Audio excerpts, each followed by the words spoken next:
This video is just basically showcasing the way that you can change an HDRI when using the gamma overrides in Redshift's dome lights.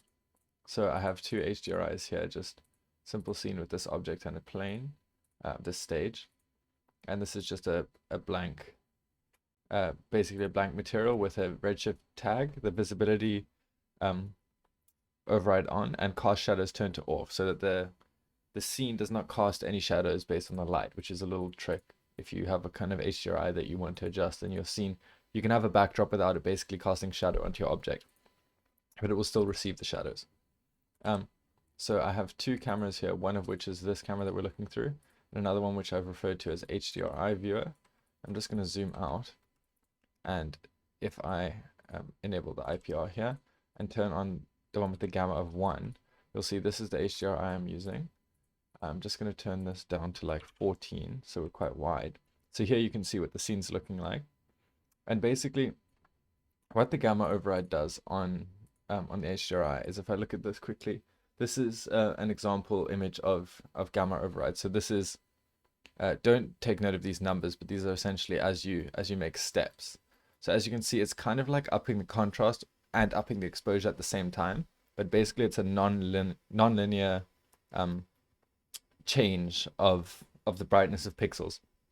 So when you up the gamma, it will cut out the dark pixels first before it'll make the darker pixels darker and the lighter pixels lighter in a way. Like it's a non-linear exposure change. So the way that works out in Redshift, it's easier to visualize in the viewport here. So as I take this gamma up, it will need to, you'll see over here, it will say changing the texture. But as I scroll wheel on this up, you'll see that the darks over here just get darker and darker and darker. And let's say I go up to a 1.4. I did not type 0.4. 1.4. Apparently my keyboard doesn't work.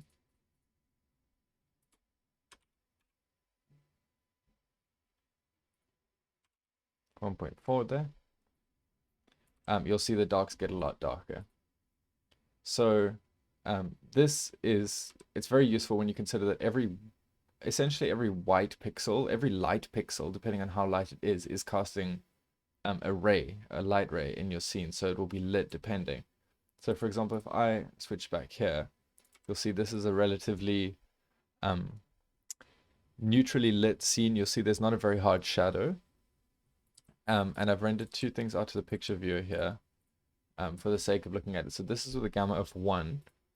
This is with a gamma of 1.8, and this is with a gamma of 1. So you can see here, just within the foreground, I've exposed these based on, I know that the light is coming and it's hitting this area first. So this is the area that is supposedly perfectly exposed, or exposed the same for the two scenes. But you'll see there's a lot more darkness in the shadow, because when we adjust the gamma, if I look through the HDRI viewer again, when we adjust the gamma here, with the HDRI using, let me turn off this, this one, and turn this one down to 1.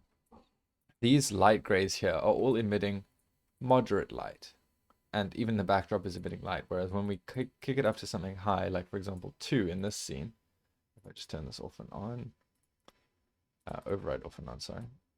You'll see the darks, there's so much more dark here that nothing is emitting light. So if I turn this up to 4 as an example, everything would be super dark. And now if I look through this, it's obviously overexposed because the whites obviously get a lot brighter, but the screen can't display that because of how 32-bit color and 8-bit screens work basically.